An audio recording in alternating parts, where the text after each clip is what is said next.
Daripada banyak sekali pertanyaan masuk satu persatu, daripada dijawab satu-satu, lebih baik kita ketemu langsung gitu ya Bung Rocky ya. Betul. Kita ngomongin apa hari ini? Soal PT 0%. Oke.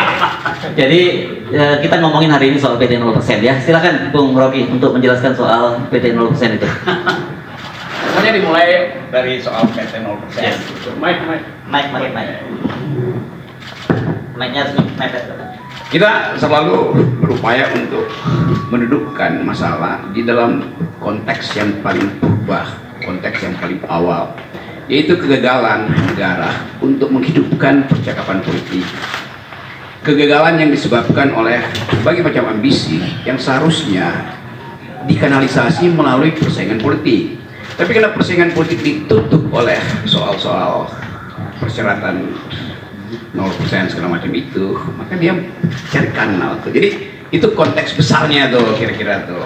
Kenapa kemudian misalnya buruh nuntut Omnibus Law dibatalkan, kenapa masyarakat adat tetap bergerak untuk mempertahankan hak rakyat mereka tuh. Ini semua karena tidak ada kejelasan regulasi. Tapi itu saya jadikan aja sebagai patokan kalau kita bicara nanti. Yang lebih penting adalah saya mengantisipasi pertanyaan-pertanyaan wartawan yang bersifat.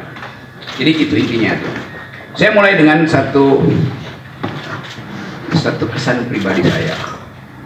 Selama kurang lebih 1 minggu ini, ketika kasus ini mulai beredar, saya ada di mungkin 9-10 kota di Lombok, Jawa Timur, Jawa Tengah tuh. Diundang oleh para mahasiswa tuh. Dengan maksud saya memberi kuliah seperti biasa, kuliah umum. Tetapi dari seluruh undangan seminggu ini, seluruhnya dipersekusi. Saya nggak boleh masuk kampus, saya nggak boleh ketemu akademisi itu. Jadi ada dugaan saya bahwa soal ini soal biasa aja kan. Mau dibuat bicara hukum, oke. Tetapi jangan halangi saya untuk bicara dengan para mahasiswa itu. Nah, yang menggemparkan kemarin adalah di yang saya tahu di Jogja itu saya dihalangi untuk ketemu dengan kurang lebih 1.500-2.000 mahasiswa di situ. Justru itu dihalangi oleh PDIP, dan saya merasa buat apa menghalangi saya? Toh kalian partai, kalian punya kekuatan untuk mengubah undang-undang tuh. Silahkan ubah undang-undang di DPR, ubah intelektual atau akademisi atau kritis sosial nggak boleh bertemu mahasiswa tuh. Jadi itu yang saya sayangkan. Padahal saya bertahun-tahun mengajar di sekolah Megawati itu tentang pikiran bangsa. Jadi kalau saya mau terangkan pikiran bangsa, kok dihalangi oleh partai di mana saya mengajar tentang pikiran bangsa. Tapi saya paham itu tuh. Jadi terlihat di publik sekarang ada perselisihan tentang kasus saya. Mereka yang mengerti pro saya mengatakan bahwa itu bukan hinaan, itu kritik. Nggak usah saya lanjutkan argumennya. Jadi saya berterima kasih pada mereka yang menganggap bahwa saya justru membuka pembicaraan untuk menghidupkan diskursus tentang apa sebetulnya yang disebut kritik publik terhadap pejabat publik. Nah, saya berterima kasih pada mereka. Mereka mendukung saya banyak wawancara di media massa itu, dan bahkan sebagian memuji-muji saya bahwa saya memulai satu tradisi untuk memperlihatkan bahwa diskursus publik itu tidak boleh dihalangi oleh dendam pribadi. Memang itu dasarnya kan.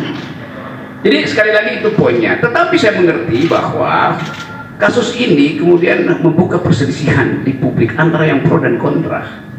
Nah, itu yang membuat kehebohan. Kehebohan itu bisa ditafsirkan sebagai keonaran secara hukum itu. Itu pentingnya kita pahami bahwa sesuatu yang disodorkan untuk dijadikan target keonaran itu bisa disponsor oleh siapapun. Kan itu maksudnya kan. Nah, saya minta maaf terhadap keadaan hari ini yang menyebabkan perselisihan itu berlanjut tanpa arah itu. Lalu saya merasa kok ini kenapa nggak bisa diselesaikan secara hukum.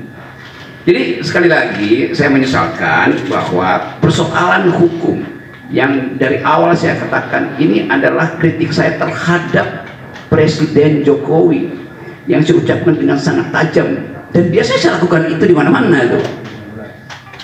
Saya tidak mengkritik atau menghina Jokowi sebagai individu, tidak. Karena nggak ada urusan saya dengan Pak Jokowi. Karena itu saya kira Pak Jokowi juga mengerti. Itu yang menyebabkan Pak Jokowi tidak mau melaporkan saya. Kan Pak Jokowi mengerti bahwa yang saya ucapkan itu adalah kritik.